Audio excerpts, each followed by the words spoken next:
Hello, in this video I'm gonna show you how we can change the wallpaper on Samsung Galaxy M55 5G. The first thing that we need to do is press and hold your finger on an empty space in the home screen. So let's do that.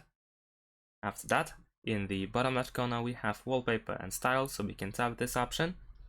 And then here we have change wallpapers. So let's go here.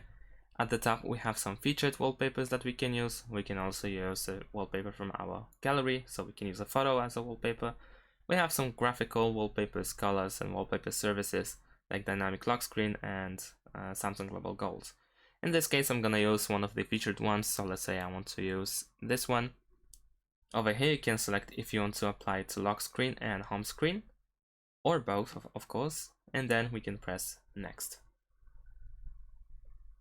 And then we can just press done in the top right corner.